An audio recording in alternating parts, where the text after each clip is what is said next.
Hi, I'm Amy Wynne, and I'm excited to offer this beginning level course on drawing in two-point perspective. I'll be introducing the basic principles of two-point perspective, beginning with drawing three-dimensional blocks in space from different vantage points. These simple forms will fit on a grid, which will support you as you begin to create the illusion of space. As your confidence builds, we'll draw increasingly sophisticated outdoor and indoor spaces. In our street scenes, we'll place windows and doors on our buildings and learn how to believably place trees and sidewalks in perspective. We'll also learn additional strategies for creating depth in your drawings, as well as how to make a strong composition. Moving indoors to draw the corner of a room, two-point perspective will be a great system for believably placing floorboards, furniture, and even a rug.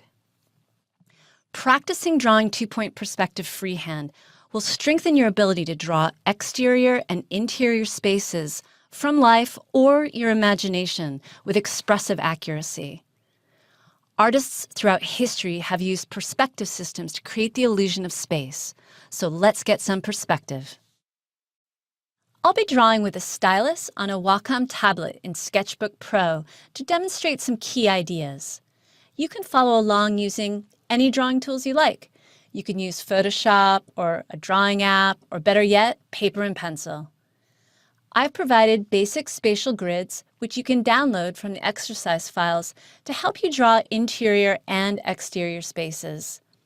You can open these in a digital application or print these images out and draw directly on top of them or on a layer of tracing paper. When you start, these will be like your training wheels. Over time, you'll be able to envision spaces without these grids. For our purposes, there'll be a ghost grid beneath many of our demos, so you can see how the drawings merge with this system. The major difference between one and two-point perspective is the number of vanishing points on the horizon line. So a vanishing point is a spot on the horizon to which all receding parallel lines appear to converge or diminish. So let's compare these two images side by side to see the differences between one-point and two-point perspective. On the left side, in this Venetian canal, this is a classic example of one-point perspective. On the right, this is a classic example of two-point perspective, where the corner of a building is facing us. Let's explore these images a little further. In one-point perspective, there's one vanishing point. Lines receding away from us appear to get closer or to converge together in the distance, ultimately meeting at a vanishing point. Let's look at this Venetian canal. Notice how the buildings, the windows, and the sidewalks along the canal converge to one point on the distant horizon. That happens at our eye level. If the same canal was seen from above, you would see that the edges of the canal are actually parallel, running side by side, the same distance apart. The illusion of convergence creates great spatial depth. Notice that the vertical lines of the buildings stay parallel, the lines that you can see dividing the buildings, and even the lines of the windows. These vertical lines stay parallel to each other, while the horizontal lines converging away from us converge and diminish back to this point right here, our vanishing point, which is at our eye level, which is marked by this red horizon line. In two-point perspective, unlike one-point perspective, there are two vanishing points. Looking at this green house is a great example of this. Since this house is up on a hill a little bit, my eye level is down at the foundation. And we can see this here with this red line coming across the foundation of the house. That's my eye level. Now, in two-point perspective, we see that there are not one, but two sets of horizontal lines diminishing towards not just one, but actually two vanishing points. The vanishing point here on the left is on our page, but oftentimes one of our vanishing points will be off our work surface. This just takes a little bit of time to get used to. Here again, our verticals stay perpendicular to our ground plane.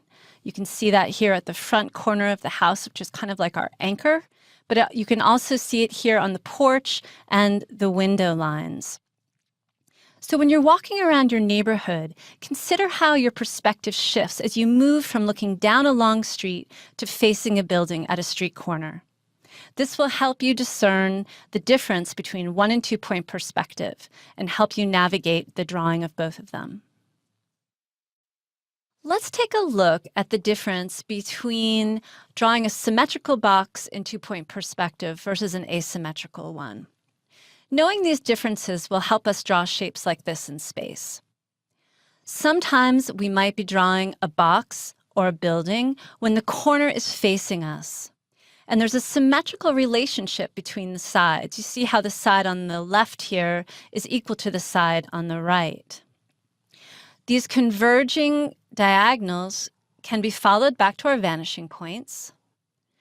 And the angles of these converging diagonals can be compared to a horizontal ground plane. You can see how these red spaces are equal to each other, which reinforces the fact that this is a symmetrical box in space. Sometimes, though, the box or the building isn't viewed dead on. Like this example here on the right. Notice how the left side of this box, much more of that is showing than the right side because this is turned to the right. Also notice here how these converging diagonals on the right side are much more dramatic than they are on the left. And we can emphasize this by once again comparing it to a horizontal ground plane. Look at how the red shape on the left is much shallower than the red shape on the right. And this reinforces the fact that this is an asymmetrical box in space. So each time you're confronted by an object or a building in 2 point perspective, ask yourself, is it symmetrical or asymmetrical? Practice drawing both, and you'll be ready for any drawing challenge that awaits you. Drawing 3-dimensional cubes from 3 different viewpoints is a great first step when learning about 2 point perspective. Starting with simple boxes will make it easier for you to draw buildings from any vantage point. Your perspective angle depends on your position in space relative to your subject. You can be below, at eye level, above, to the left, or to the right. When drawing in perspective, it's important to establish your eye level as it relates to the objects you are viewing in space. First, let's notice that our horizon line is coming through the center of our page here. On the left and the right side of this horizon line, we have our 2 vanishing points, therefore 2 point perspective. Notice in our ghost grid here how all of our diagonals converge and travel back to those vanishing points. So they really become the anchor of our drawing. Let's first take a look at a symmetrical box that's placed pretty much right on our horizon line. Notice how the top and bottom edges of this box, they are moving away from us in space, so they're converging back to our vanishing points. If we take a look at another box seen from a different view, as if we're looking below it, as if it's been raised up in space, notice something that happens. If we look at the top edge of this box, notice how that diagonal, if we continue it, it's traveling downwards towards the vantage point. If we look at a symmetrical box from above, the top plane is revealed and the opposite happens. If we look at this diagonal in space, it travels back and it travels upwards, not downwards, towards our vanishing point. These ideas are reinforced if we impose this blue diagram. These blue diagonals converge towards each other towards the vanishing points. The box at the top with the bottom revealed, seen from below, the diagonals travel downwards. The box at the bottom here, seen from above, with the top plane revealed, the diagonals travel upwards towards the vanishing points. Drawing these simple geometric shapes from different angles will strengthen your ability to draw buildings from any vantage point. You always want to start with the simplest shapes and build from there. You can challenge yourself by making the cube more rectangular. The same rules apply. Practice drawing boxes on the grid from our exercise files. Drawing a three-dimensional cube in space from 3 different viewpoints is a great first step when learning about two-point perspective. Here on our grid, just as a reminder, we have our horizon line in red with our 2 vantage points. These are the anchors of our drawings. And all of our diminishing diagonals go back to these 2 vantage points in two-point perspective. So let's just check out a box in 3 positions, an asymmetrical box in 3 positions. You know, if you're standing directly in front of the corner of a building, but then you walk to the side a little bit, the building might take on a character like this. So walking to the side, what's revealed, perhaps if you walk to the right, is more space that you see on the right and less space on the left. And the diagonals on the left, because you're seeing less of them, converge back more dramatically than the diagonals on the right. So this box might resemble sort of your family home, where you're sort of standing at street level looking at it. Nothing super dramatic in terms of the way these diagonals converge back to the vantage points. But let's just say maybe you took a trip to New York City. And you're walking down the street and you look way up at some of the skyscrapers. Look at how dramatic the roof line would be. Right? So this cube is raised in space, and we're doing that just to resemble that feeling of that awe you get when you're in a city looking up at skyscrapers. So look at how this asymmetrical cube, look at how these diagonals converge, right? Very, very dramatically towards the vanishing point. So let's say you climbed up into that skyscraper, right? You got way up to the penthouse, and you look down at a smaller building, maybe a brownstone below you. And look how the roof line of that building is revealed, and how these lines also diminish, but they diminish moving upwards towards the vanishing points. So this is why it's useful to see these boxes from the eye level, from below, and from above, because you can start to feel, even with these simple shapes, how you might start to draw buildings from different perspectives, and in this case, from asymmetrical viewpoints. Again, the front corner of the building not being right dead on in front of you, but slightly turned to the side. If we impose these diagrams, these blue lines, we can reinforce these ideas. From the top block here, we can see how these diagonals converge towards the vanishing point on a downward angle. If we look at this lower box here, we can see that these diagonals continue and converge upwards towards the vanishing points. Be sure to check out your exercise files, where you can practice drawing asymmetrical boxes on top of this grid. It starts to get really interesting when we turn the corner and try to draw an object in space. So have fun with it and challenge yourself with some dramatic angles. Now that you know how to draw boxes from various angles, let's construct a city block together.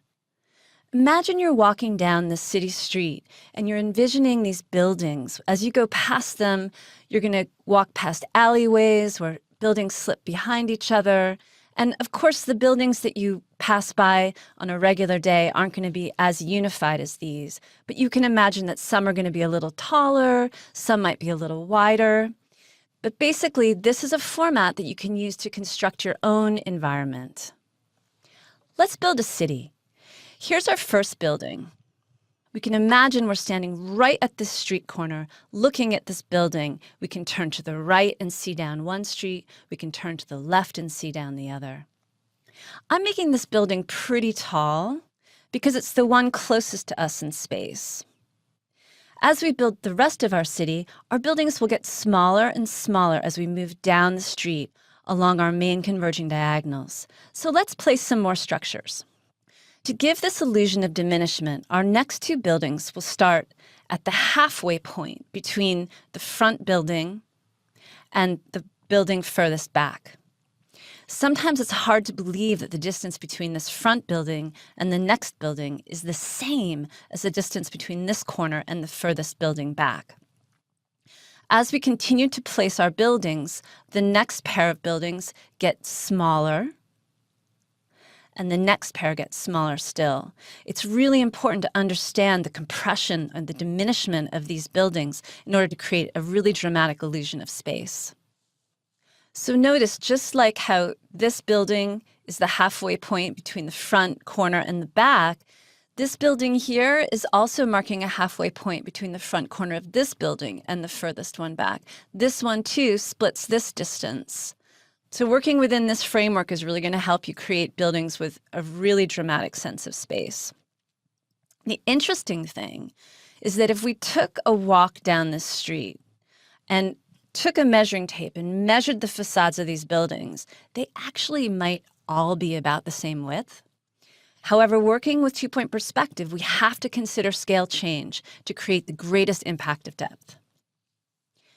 Let's take a look at the roof lines and the foundations of these buildings. So this is something we've seen before. We've seen how the roof lines or the tops of these blocks converge towards the vanishing point. We also can see where the foundation lines does this. So this looks familiar. But there's something else I want to point out. Let's say we were walking along in front of this building and we took a little turn and we looked down this alleyway. Take a look at how this foundation line where the bottom of the building meets the alleyway, we can actually follow this back on a diagonal all the way back to the vanishing point on the left. And if we were standing in this alleyway and we looked up at the roof line, the same thing would be happening here. So we can't overlook these little moments, these little details where we're not going to be making lines going straight across. We're going to treat this corner in a similar way that we treated this corner. And the lines coming off of that corner to create the roof and the foundation are going to converge towards their associated vanishing points. Here we've put our experience drawing simple blocks to good use by constructing a basic city block. You can find these building blocks in the exercise files and use them as a springboard for your own imagined neighborhoods. Give it a try. Now that we have a basic street scene, let's have some fun adorning the buildings with windows and doors. Our eye level remains the same, so the rectangles we're putting on the facades will follow the same visual perspective as our buildings.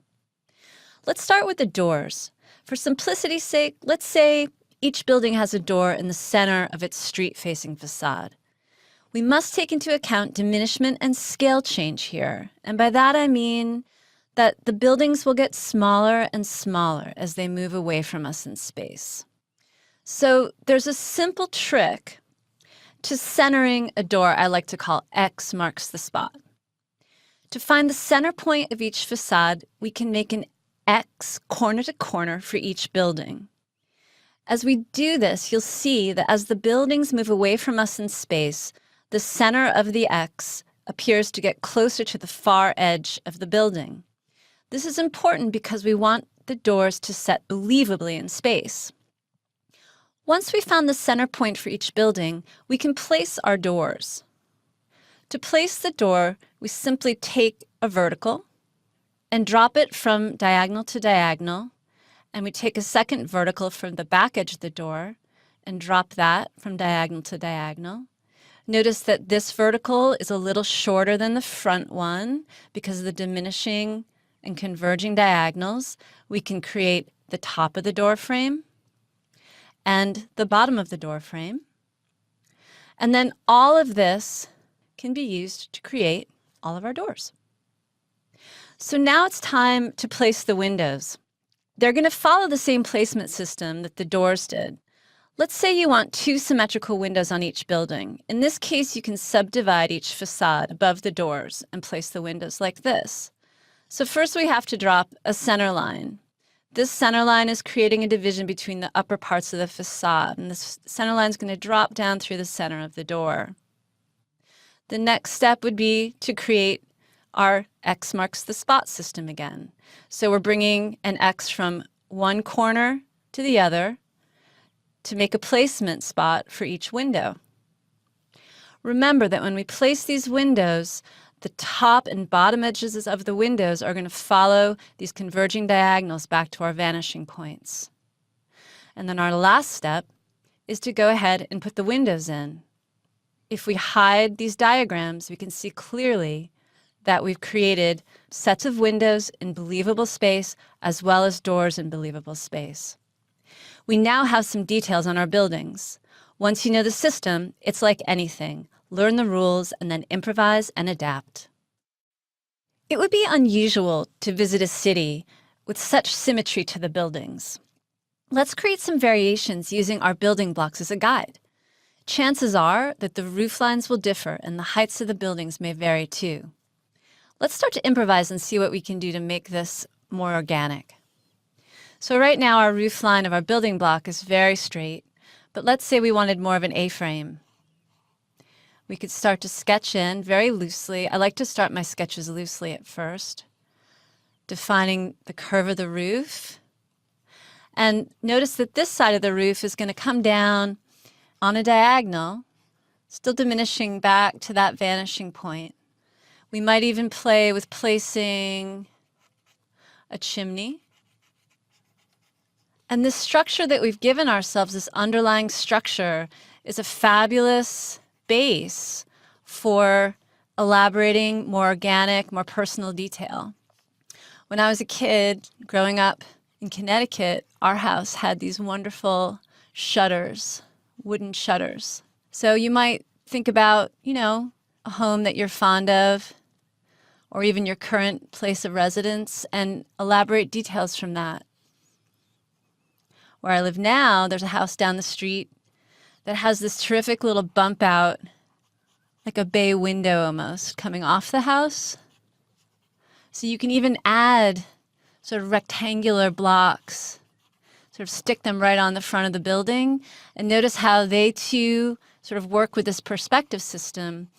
You can even add windows to those, and those windows, as we've discussed, are still going to work with our perspective system, where the top edge of the window and the bottom edge of the window converge back to our vanishing points.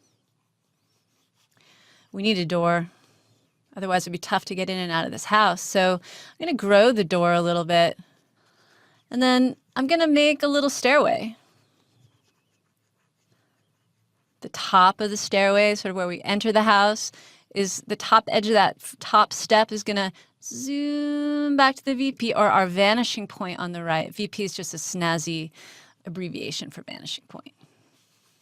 And if we're looking at the door from this angle, we might just see a little bit of the door frame here. That pushes the door back in. Maybe this door might have a little window, maybe a doorknob. Now we have a way to get in the house, which is great. What about a building next door here? Thinking about maybe making it a little shorter. Maybe extending this up into a triangular roof. And look at the top of the roof here. This actually comes down on an angle all the way back down to our vanishing point on the left. And then we can find the apex of that roof just a little bit to the right of center and bring the far side down. These windows, again, I'm going to give them shutters. I like shutters. You can kind of work a little more loosely as you move away from your place in space here, because the things up front are going to be a little more precise and the things in the distance maybe a little more sketchy. Let's add a little window down here. Maybe this is a kitchen window. I like to grow herbs. I grow basil and rosemary in a little window box that hangs right outside my kitchen window, so I can just open the window, take my herbs, and cook with them. That's city gardening. And we got another door here to get in and out of the house. Maybe there's a building over here. I need a driveway. I need a driveway. So in order to fit a driveway between these buildings, I'm going to have to shift this building over just a little to the left. So instead of having the corner here, let's just be brave. Let's just move it a little bit further over.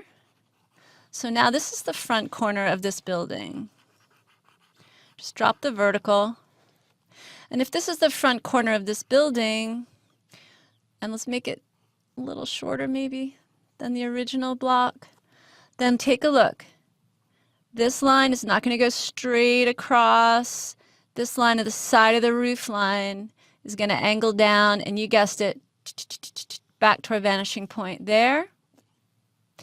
So right now, because we've moved this corner of the building over, look at how it cuts through the window. So that's a really simple thing to solve. Let's just move the window over to the left a little bit. Notice how here again, top of the window, bottom of the window, converging diagonals back to our vanishing point, right? Create that. And let's stagger this roof line a little bit. Let's make another layer that kind of cuts back. Almost looks like a Western style building, right? And maybe we divide this up a little bit. That goes back to our vanishing point. So you can see with this system, I mean, it's just a system, right? Like anything. It's a system, and once we have it there, we can just sort of feel great liberty to play and experiment, right? It kind of makes us feel safe. We just sort of elaborate another staircase here. Oh, we were working on a driveway, weren't we? So I'm envisioning a driveway sort of like tucking back here between these two buildings. Okay. And the driveway, well, let's not let it just spill out into the street, you know? Let's make a sidewalk. So the way I sort of see this area, let's just extend this out. Look how zoomy it gets when you start to add some more of these long diagonals. So if this sort of represents a sidewalk, this might actually sort of represent a road.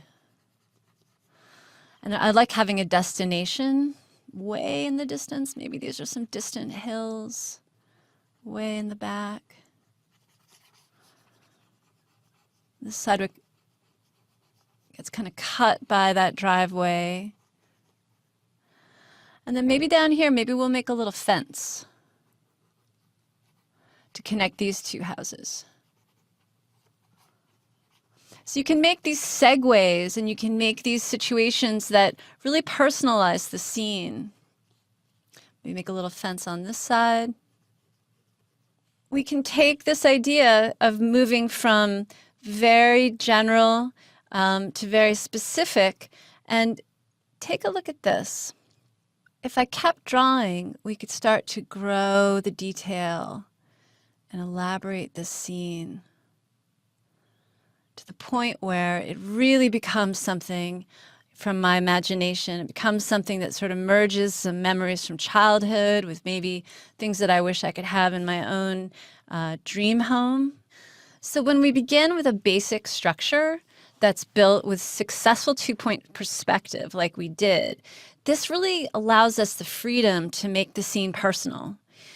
And this is where we can really start to communicate our vision through drawing. Right now, our city block looks a little bare. There's no trees, no power lines. The buildings are a little more organic, but let's add some things to give it a little more interest. Elements like trees and power lines are great things to help us elaborate more of a dramatic sense of depth, and will also give our drawing more of a spirit of place. Let's keep our shapes simple when it comes to trees. Let's imagine that our trees have just been delivered in large wooden crates. They happen to be blue wooden crates, but regardless, these are our crates. Notice that these are still just boxes. They should look a little familiar. They're boxes in two-point perspective. They have a front corner, and the tops and bottoms are converging back to our vanishing point. So these are our containers. These are our containers for our trees. And what we need to imagine is how a tree would be contained within this 3D space. So let's plant some trees. Notice how these are sort of shorthand for trees. They're loosely drawn. I haven't drawn every single leaf. They're almost an essence or a gesture of a tree. But notice how each one feels like it's almost just busting out of the container. Each one is planted in the midst of a rectangle that's been pre-placed on the ground. And to imagine trees being ultimately revealed by removing the containers allows us to actually create the trees with more three-dimensionality. So this is a great way to plant the trees, starting again with the containers and then removing the containers and revealing three-dimensional trees. So we can notice Even when we just look at the organic shapes of these three trees, comparing this one to this one to that one, that they still follow along these perspective lines all the way back to the vanishing point, as do where they're planted along the sidewalk. So I feel like power lines kind of get a bad rap.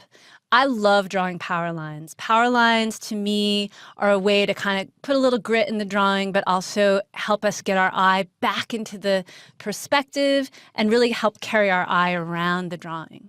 So we can create a map for these too. Here's our power line map. We've created some verticals, right? And each vertical has been planted into a little square along our sidewalk, spaced pretty evenly down the perspective. And we can go ahead and just place our poles right along those verticals.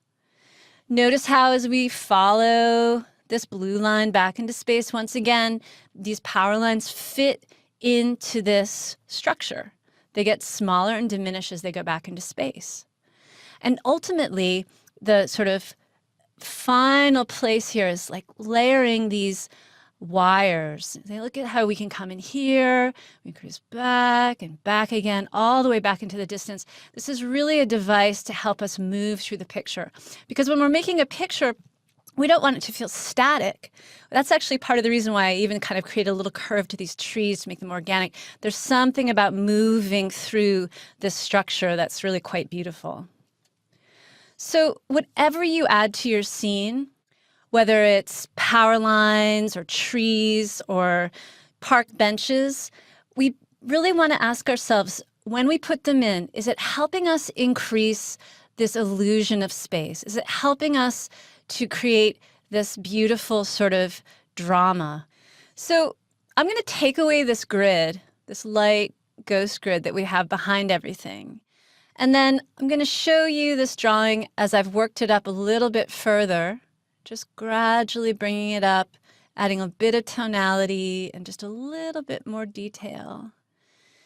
And when you look at this, you start to realize how important it is to really plan out how you place your additional elements in space. Whether it's light posts or trees or park benches, you need to ask yourself, am I arranging this in a way that's really helping me create a more dramatic sense of space? We've seen that multiple elements repeated and diminished in scale along a perspective line can really add interest and personality. When I'm approaching the end of a drawing, I have sort of a mental checklist of questions I ask myself. I ask them to guarantee that I've made the strongest drawing possible when it comes to creating this sort of magic illusion of depth. So one of the first questions I ask myself is, have I used what I know about linear perspective effectively? So if we superimpose these red lines on our sketch, you can see how the roof lines go back to the vanishing point, the sidewalk does. I feel like linear perspective right here is being used very effectively to create this deep space. I also think if we look over here to the edge of this sidewalk, this almost to me feels like an entry point, like, hey, come into my picture. This line brings us back, and I really feel like I could just walk down this street.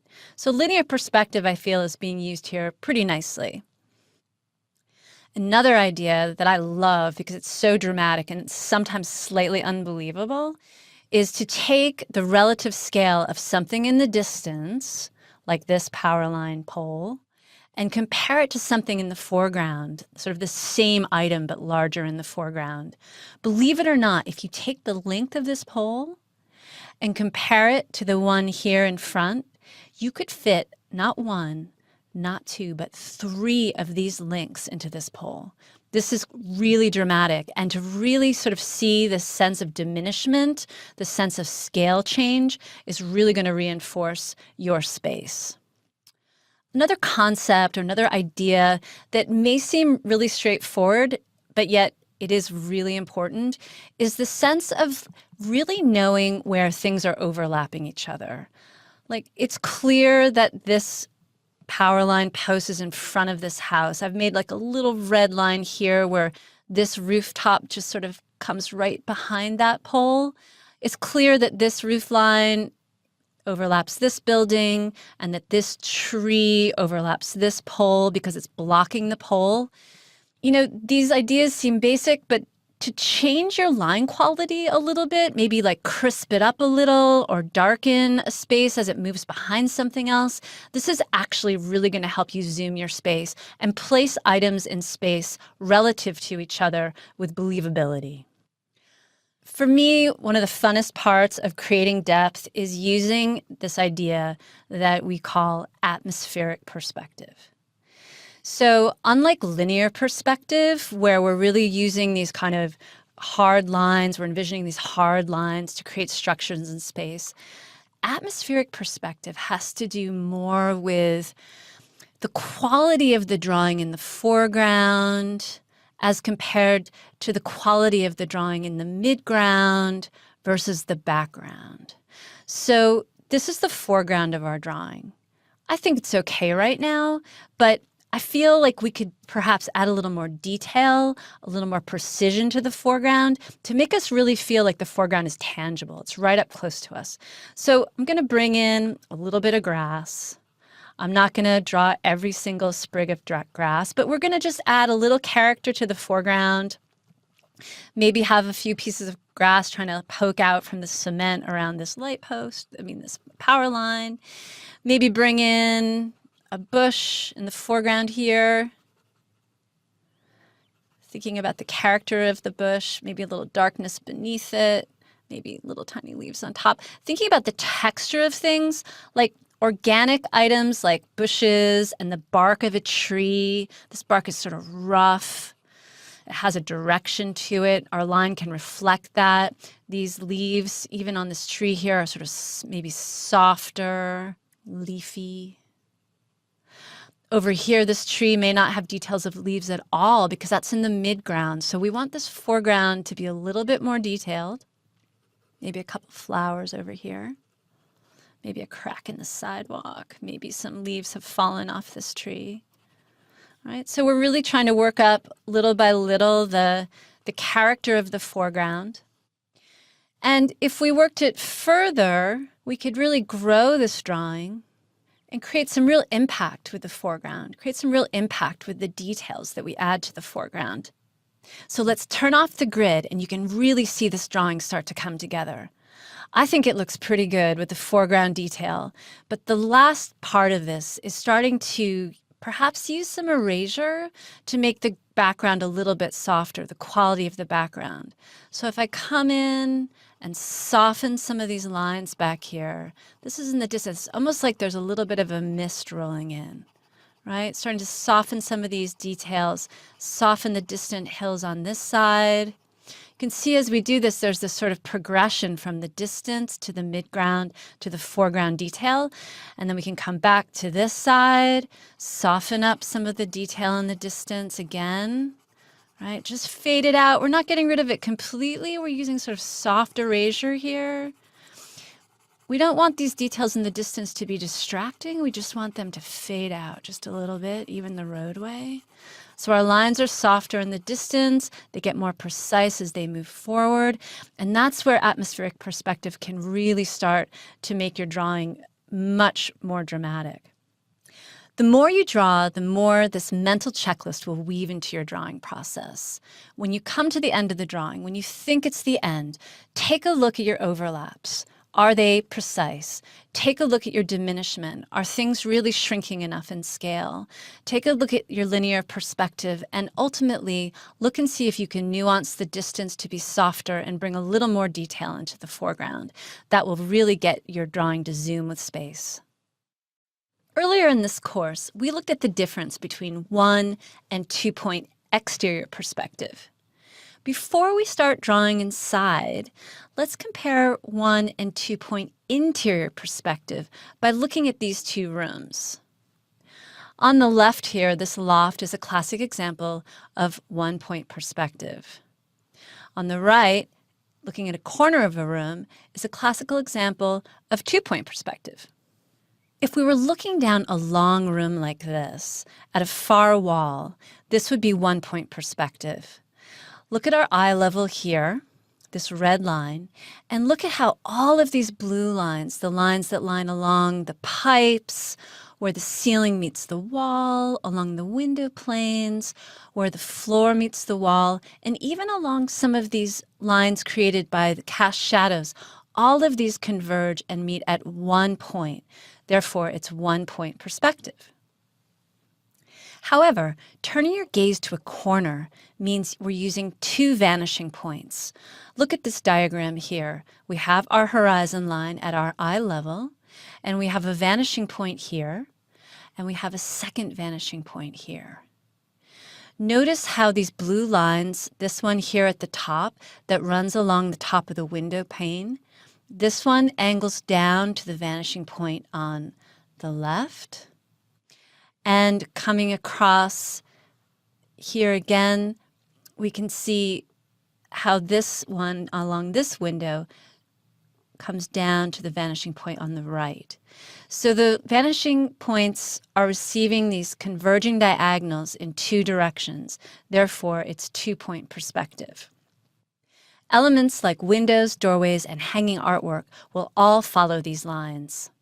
Diagramming photos will ultimately empower you to work from life with greater ease and accuracy. Anyone can do it.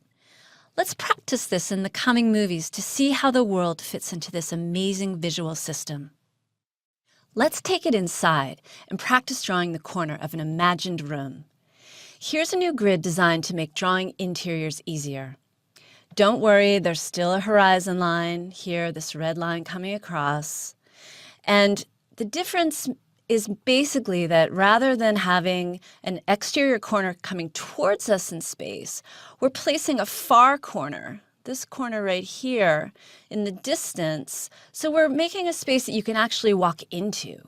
So this is an interior grid designed to help you draw interiors. You'll have this to practice with in your exercise files.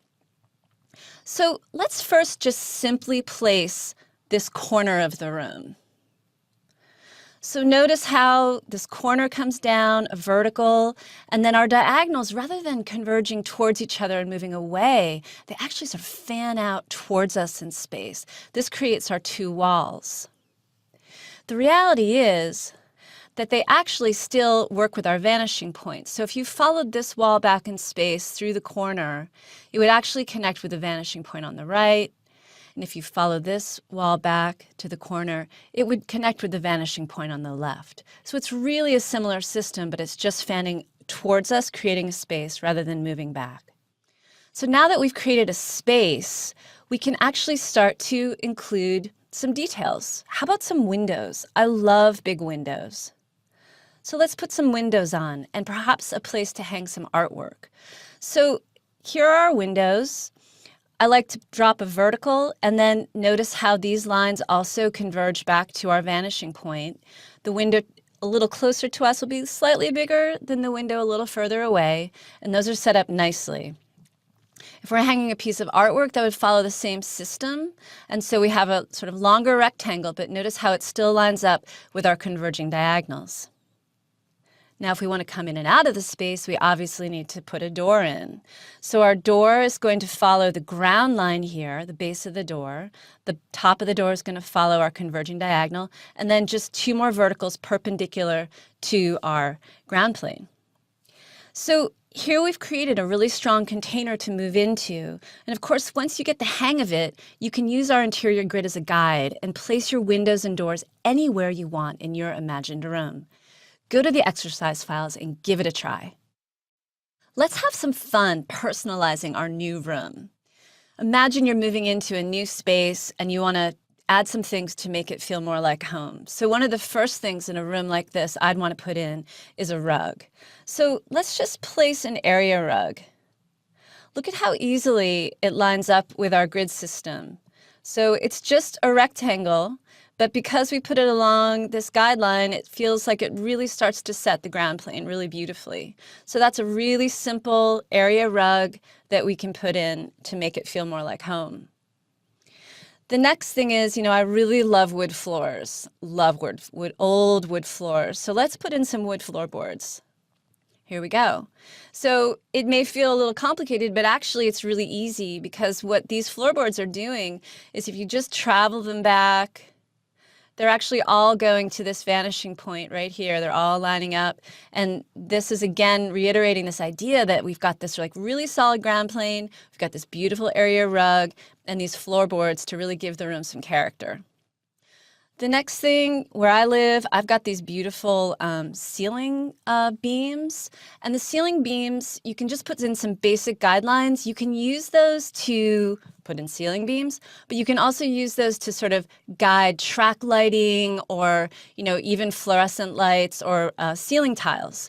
So this really gives the room a little zoom, a little space, and a way to sort of give an area to move your furniture in. And like the floor, these ceiling lines also come, look at these diagonals as they converge towards each other, and we can carry these lines all the way back to our second vanishing point over here. So again, it follows the same system, comes back to the vanishing point, and it really starts to establish this plane of the ceiling, which is really important. So I think the room's looking pretty good. It's got a little bit of character, but it never really feels like home until you start moving in the furniture. So I've got these two beautiful windows right here. I'm feeling like I'd probably put my desk there, my work area. Now, there's a lot of different kinds of desks, but basically when you start out putting in furniture, you can just think of the simplest shape. Like this is a super simple shape. It's sitting in front of the windows pretty nicely. And from this simple shape later on, I can elaborate, a more detailed desk, something that kind of gives it a little style. But for now, we're just sort of mapping out where the movers might end up just setting the furniture into the room. Look at how this desk also has these converging diagonals. Notice how the base of the desk right here lines up with our grid. The base of the desk right here lines up with our grid. And again, we can follow those lines right back to the vanishing point. So that really helps us set it in space. It's looking good, but I need a place to sit. I need a place to get comfortable. So I'm thinking a couch, maybe a love seat would be nice. Totally simplified, kind of modular couch here. This is just, again, like a basic structure to help us get started.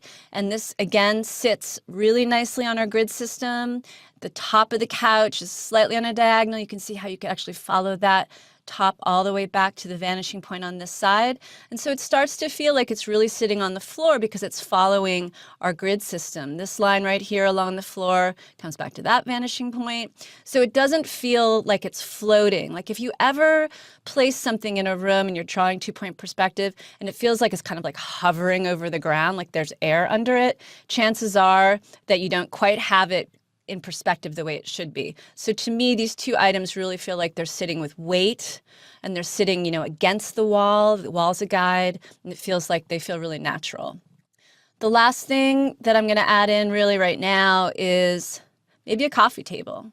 So this coffee table, again, it's just sketchy. It's, in proximity to the couch. There's enough space here so I could sit on the couch and have enough space for my feet in between the two. And this one also, you can see through it a little. You can just sort of see how this grid is helping to support the shape of it. And it's a really simple block. It doesn't have a lot of style right now, but it's really showing me sort of a map, a placement for where the furniture might go. So with these basic shapes, I can then transition this room. I can start to transition it into something more organic. At this point, this room is filled with this really nice simplified furniture. It has a really nice sense of space. Everything's sitting on the ground plane really beautifully. And the next step is to just transition it to something more organic through sort of hand sketching, really thinking about your own personal style and thinking how the furniture you might actually choose for a room like this to make it a little more comfortable. And that's what I'll be elaborating in the next movie. Hopefully your drawing is looking similar to mine. But right now, it's time to take the training wheels off. I think you should have the confidence now to start building this scene into your own vision. So we've provided a start state for you in the exercise files. Let's take a look at this without the grid. So here we go. We're taking the training wheels off. All right. So just relax, the grid's not there, but we have such a strong foundation because we've used the grid to place our basic shapes. We've used it to place our furniture, our basic walls, our windows. So this is our playground. This is totally our playground. The basic shapes are clear. So let's jump in. I'm going to start hand drawing, and I'm going to start transitioning these shapes into something more to my liking. This looks a little stark. So I'd like to start here with my desk. My desk is really important. As an artist, I like to have a nice place to work.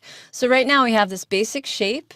I'm going to start by creating a little bit more of a sense of depth, a little bit more of a sense of like a solid top, something steady to work on. Maybe I can put a little drawer here for my pencils. And maybe I'd like to have a little curve to the side. Now, all I'm doing here is I'm just working with the structure that I have. I've made a map, and now I'm just improvising, right? You have a structure and you can improvise. The structure actually gives you confidence. So I'm working with this front, and I think I'd like to actually have a slightly longer desk. So as I'm doing this, I'm making this line echo this line here because it's still going to be in perspective. Just because I'm making adaptations doesn't mean that I'm throwing everything I know out the window, right? So I'm trying to kind of bring things across, make a little more space so it fits the window. Maybe I'll bring this side out a little bit too, just to kind of create a little more character, a little more overhang. And, the windows, maybe there'll be some pull down shades, right? Maybe I want sunlight sometimes, maybe sometimes I don't. So we'll put some pull down shades, maybe a little pull down tassel. And actually, because I'm looking at this scene from the side a little bit, to the corner, if I want these windows to have a little bit of three-dimensionality, I can just show the edge of the window plane here and a little bit of the top, get myself a little bit of depth to the windows. Just sort of modify that so I can feel like I'm kind of looking in. And so starting to work up this area, just real general. Maybe I'll have a little container for my brushes, and that can sit right on top of the table. So we're giving ourselves some surfaces here. My rug, if I come down here, maybe we'll start to work with some tassels. So we've got our rug, but we can add a little detail. My tassels are also going in perspective. So I'm not making them every which way. Like I'm looking at the angle of this, and I'm looking at the angle of this, and I'm letting these tassels just fall in sort of naturally so that they sort of like have a little bit of a slight fan between these two lines. They follow these two lines. And that starts to look kind of nice. It softens it a little bit. I can come over to this table, which to me really feels pretty boring right now. I kind of like the idea of not having corners. So I can take this corner and shave it off a little. And I can shave it off here. And I can start to build something a little more oblong, a little softer. You see how that ellipse is sort of an elongated circle, how it sort of fits in there? You can start to visualize how this might now be kind of a more stylish coffee table. And maybe the support for the coffee table would follow this block shape, but because we're sort of wanting to create a little overhang, I'm sort of feeling like I want the top of the table to overhang the base a little bit. I'm going to move this base in. I'm going to bring it up a little bit. But it's going to echo. You see how this echoes that and that echoes that. It's going to still echo what's happening in our cube. The cube's like a container. It's almost like, this table's been delivered and it's in a box, and now we're unpacking the box, and voila, the table starts to emerge. So this couch looks pretty uncomfortable right now. So I just want to soften it a little. So we have this basic shape, this basic structure. I could just kind of soften the edges a little. Notice how this tucks behind this here, like we're looking at a little overlap. That helps with the space. Soften this a little bit. And this couch is going to come in behind the table. I'm thinking about a love seat, so I'm just going to make a division here. And even the pillows start to follow the perspective a little bit.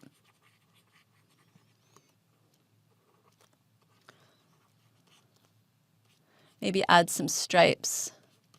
Stripes, floorboards, ceiling boards, all of these things help with the space.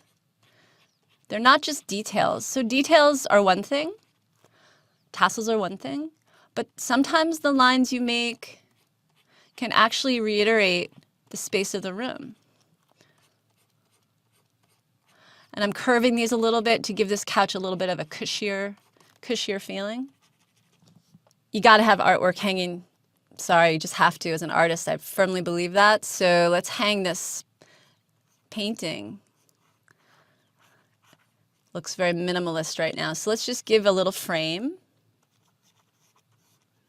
So we've already got an outer frame. So all we need to do is make a little subset shape inside there. And then maybe we'll just fashion a little tree. I love landscapes. So, you know, that starts to really create a little bit more of a personal feeling to the room. The door needs a door handle, right? And the same thing with the door. You can kind of create a little bit more depth to the door by giving a little door frame here. And you can see by adding just some basic details, some basic elements, this room starts to become much more personalized. So I love freehand sketching, and I'm going to just keep drawing for a while. I love it, especially when I have the confidence because I've got this really strong structure underneath. I can just sort of follow those guidelines. I've already established the perspective, so now it's the icing on the cake. I can just keep going with it. I love watching these lines transition from the kind of diagrammatic to the organic. It just makes it feel really human. But I'm super happy to have these preliminary lines down there because I'm not right now having to constantly recheck my perspective. I've already got my skeleton, my formula established. Here's another place if I establish the leg of this table. Here's another place where overlap starts to become important, right? So we've got this table here. It's angling back in perspective towards the wall. It's setting up pretty nicely. But then I've got my floorboards here. They hit the table, and then they sort of peekaboo out to the side, right? So there's this moment where that hits that. There's sort of this juncture, and we really want to make sure that that's clear because then we can follow this line, or I follows this line all the way over to this end. So I'm just sort of elaborating the floorboards a little bit more here. But the floorboard is like a spatial tool, right? Even when we start to move into something more organic, look at it. It comes, hits the table. The table leg is here. There's a juncture. Maybe you change your line quality a little bit. There's like this little hiccup, and then it shows up again here. So I can kind of really start to establish sort of the presence of the table by stopping and starting the floor lines here and showing that this table has weight. It has presence. I love drawing with natural light. I also love drawing with my paper angled up a little bit. Helps with distortion. So if I'm drawing, you know, just on paper rather than on a computer, this might be something, this might look something like this. And if I've got a scene outside my window, which would be nice, probably want to have some kind of chair to sit on. So if I was going to establish a chair, this is interesting. So, you know, sometimes I think about having like a map. Like if I said, hey, could you place that chair? If I was trying to communicate to somebody, could you place that chair over there right at the center of the desk? You know, if they didn't exactly know where I was talking about, I could sort of like tape it off. Like I could tape off like a little map area. Say, that chair, I want it to sit right there. And then we can grow the chair from that map. I can grow the back of the chair from the map. This line right here, guess what? Goes back to our vanishing point. We can't really see anymore, but we can use sort of the angle of other things to mirror this. It's okay. You've got such a great foundation here that you don't really need the grid anymore. This chair's overlapping the table, so it's actually going to block out some of my desk. But we want to create that sense of overlap, and we want a nice seat. That's a nice work area. I feel like that chair is really like sort of pushed under the desk. It's nice. It's a nice place to sit and sketch. And I know the light's coming through the window, so what's happening under, we're not going to get heavy into tonality here, but I know that under this desk is going to be it's going to be darker because the desk is really blocking the light coming through the window. It's just with some basic lines you can start to kind of push the tonality a little bit. Right now, I'm just putting in the lines sort of on a diagonal to keep it sort of non-specific, to keep it more atmospheric. If I'm actually putting lines now, I'm going to put another layer of lines that go along this desk here. I might start working with something a little more vertical, like this, because it's attaching itself to a form that is vertical, right? So you see how that starts to, like in here, it's a little more like spacious shadow, and here it starts to connect a little bit more to a substance. So there's a little bit of a shift in the direction of the line. In the end, for the back of this chair, since it's actually silhouetted by the light coming through the window, I would probably end up continuing to build layers of line so that it really feels silhouetted. It really feels like light spilling over here, light spilling over here, but like the chair is blocking it. What's nice about what's happening here is like I've got this really dark, I've got sort of a mid-dark, and I've got something a little lighter, and I've got something really light right here as the sun's coming across. So with tonality, you can start to build a little bit of a character of the quality of the light in the room, which is really nice. I feel like this area is looking pretty good. We've got our windows, we've got our scene, we've got a nice work area. I'm feeling like the couch needs a little attention, and then I want to talk a little bit about sort of placing things on a table. So this couch is in perspective. We've got some stripes here. Maybe we make a little bit of contrast. I think a throw cushion or two wouldn't be a bad idea. And these are soft shapes, so, maybe they don't completely fit into the feeling of formal perspective, but they give it character. They give it a little bit of character. Maybe like a blanket for chilly nights might just drape over the couch. And again, I want this couch to feel like it's slipping behind the coffee table. I want that to be clear. So notice how I'm making my lines go in the direction of the throw blanket. So imagine this blanket is being sort of stretched over the top of the couch here, then coming down the face of the couch here. Notice my lines are echoing the direction. It's coming across the top of the couch here, and then coming down to the floor, right? So that actually echoes the shape of the couch, and it echoes the direction and the spatial quality of the couch. So to really reiterate the idea that the couch is behind the coffee table here, let's put just a little tonality to separate it out. Like this is a down plane. It hits the edge of the coffee table here. There's a real clear distinction between the two of them. And then, if I'm sitting on the couch in the morning, I'm definitely going to have a cup of coffee. So I'm going to go ahead and lay in a nice big coffee mug. This too might reflect the direction of the light. So we just have just like a little bit of cast shadow. And I occasionally get time to read, so let's put a book out there. Just set it up on the table. Now we start to kind of give it some character. Sometimes we might have a basic shape like a frame, and just by adding a little texture to it, sort of noticing how it's put together, it just gives it a little more of a feeling of reality. Where this is actually hanging on the wall, we've made a little nail there. Sort of like building a roof of a house. We made those sort of A-framed houses. You can find the apex and bring it down to the corners. There's that triangular shape that appears. So as you continue to build the detail, it's actually fun to keep elaborating, but it's also really important to know when to stop, right? You can overdo things. So we've created some really nice detail here. What I really like about it is that the detail isn't random. It actually reflects a certain style, a certain aesthetic, and it also, these details are actually helping us elaborate the space, right? So you can choose what you want to put in, and you can allow your details to work for you in order to create more of a spatial quality to the drawing.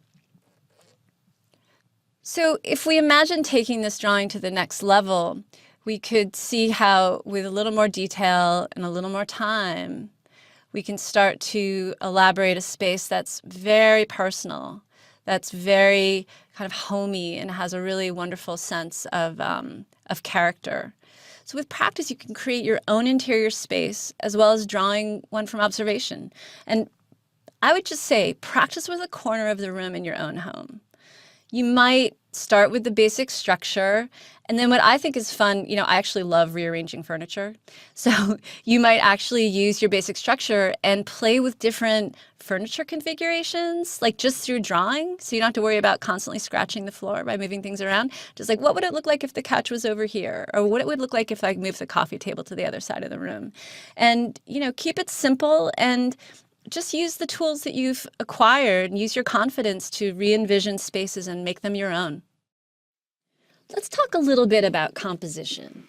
So composition is basically how you choose to crop or arrange your picture. And when you're working from observation, instead of your imagination, you'll be faced with decisions about what to include and what to exclude from your picture. So here are two versions of the same scene, right? So this one is sort of zoomed in, and you can practice this actually with your camera on your phone. If you're walking around, you can take a look and see, this is classic two-point perspective. We got the front corner coming at us, and it's a pretty tight cropping. The space around the buildings and all of that is pretty zoomed in. On this side, we have it zoomed out a little bit. I actually prefer this image because in this image, we get, in terms of a spatial drama, we can kind of travel down this street right here. We've got power lines to bring us across the picture. To me, there's a little bit more room to move around. So if I'm walking around my neighborhood and I see a scene, I think this is the one I'd really want to work from. So what happens next? The next step is really about starting to kind of plan your view. So once you've chosen your composition, you might be faced with the question, wait a minute, we're not working from our imagination anymore. We're looking at something in real life, and we're looking for something like, where is my eye level? How can I find that? How do I find my vanishing points? And it's really quite easy. What you're going to do is you're just going to sight the angles of, let's say, the top of the roof lines, the windows, and the sidewalks, and just sort of notice. You can even just sort of hold your pencil up to those lines. You can notice how these lines converge, and they end up converging at a particular point on one side of the image.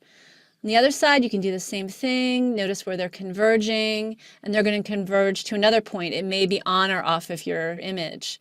So by finding the convergence and noticing where these lines come together, you're actually placing your vanishing points and simultaneously establishing your eye level. So this is the next step. This is sort of how we start to build our preliminary diagram, and that's really going to help us draw from life, just to have that little bit of structure, not the entire whole grid system we've been practicing on, but just a little structure to help us keep our lines in place. So we're looking at a photo here, but if you were out in the fresh air looking at this building from across the street, you can take your pencil and just line it up along the roof line and visually sight that angle and carry it down to the side until it starts to maybe meet up with some other angles that you'd sight. So that's sighting angles, and that's going to really help you establish the true angle that these converging diagonals are taking in space. Another thing that you might want to include considering is how we enter the picture. And we've talked about this a little bit before, but I just want to reiterate it because it's such a strong compositional idea, is that, we want to invite the viewer in. When we draw a drawing, we want the viewer to feel like, hey, I'd like to kind of enter that picture. So for me, often the entry point is from like a lower corner. And in this case, I really feel this sort of pull going down the street. So I've just put this arrow here just to kind of remind you that that's one of the things you really want to consider. So what I want you to do is I want you to walk around your neighborhood and find a cool street corner. You can use your camera, as I mentioned, to sort of zoom in or zoom out on the scene and notice what kind of composition sparks you the most. There's no right or wrong to this. It's all about inspiration. Take a look at the angles of the roof lines, take a look at the angles of the sidewalks or the streets, and follow these diagonals back in space. Notice how they converge at your eye level, place your vanishing points. This data collecting will be a great start to your next drawing.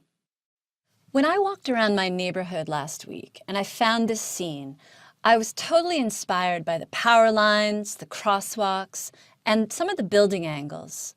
It's really important to keep your initial spark, your initial inspiration in mind, because this is what you'll want to communicate through drawing. I started this sketch very loosely after finding my eye level and my vanishing points. You can do the same with your chosen view. Maybe you want to keep your own ghost diagram of the perspective data you've collected under your freehand sketch at first, just to remind you how things line up. I do this quite often. I make these preliminary perspective lines, find my eye level, and then once I get my preliminary sketch down, I can just have the confidence to say, you know what, I don't need that guide anymore. I can just let it go from here. So this is the place at which we're going to start working up this drawing a little bit, just so you can get a little window on my process, a little window on, how I like to sort of visualize things. So this is really the first layer of my process when I draw. I sight my angles, I put down a preliminary, just linear sketch, very loose. Not everything's perfect, but I'm really interested in the process of building this in an organic way. I can feel confident to do that because I know that my lines are all going back to places I've pre-measured, I've predetermined. So now I can just play a little bit with this. So right now I can see my windows and my roof lines are all going back to my vanishing points. I'm loving these power lines sweeping across the page. I love the fact that I feel like I can zoom down that street right there. And I could almost imagine someone coming across this very loosely drawn crosswalk. So this is the first step, but this isn't really enough in my eyes. So let's see what happens as we start to put a little more detail in. So here you can see I've started to gradate the road a little bit. You don't have to know a ton about tonal drawing and tonal rendering, just to put some simple lines down to show the direction of the roof, maybe a few cast shadows. Notice as I'm putting this roof line in, we talked a bit before about the direction of the lines that you put down. So these diagonals mirror the diagonal of the roof.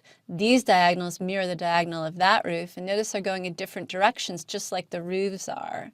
The trees, the flora, all through here, this is all very loosely kind of whimsically drawn at this point. That can just stay that way for the second stage. I'm really interested here about just starting to just put in just a few blocks, a few shapes, going from line to shape, really.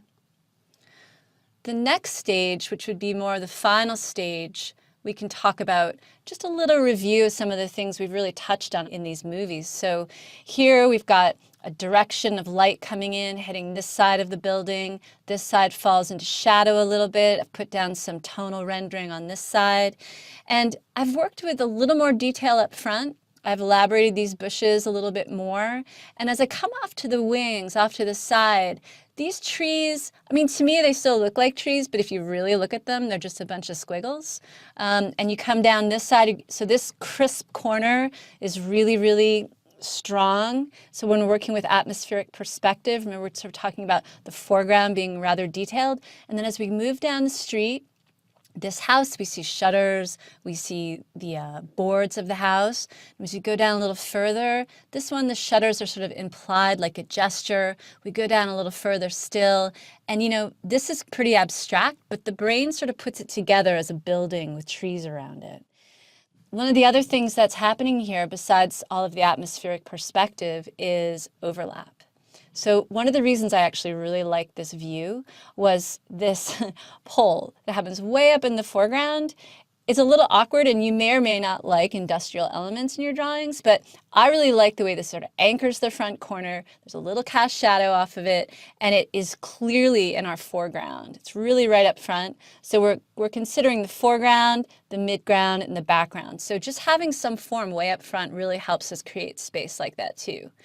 Doesn't have a ton of detail, like I didn't write the street name on the street sign, but I did create a strong silhouette to the back of the stop sign, so I really feel like I need to move past this to get into the scene. So that also makes it, I think, pretty exciting. Some of the other things we talked about that are definitely happening here are places of overlap. Not only is this overlapping a lot of the background, but look at how this front house, it ends here. I've tucked a really dark back here where that tree slips behind it, and I can really see where this house just slips behind this house. This is a moment of overlap, which really helps me render the space. This bush goes behind that house. This sort of roof line overlaps these trees. I mean, it's common sense, but you have to consider it because you could change your line quality. It can make all the difference in terms of bringing this drawing together. So I like the activity of this drawing. I like the movement of it. It's not overdone. There's places that are a little looser.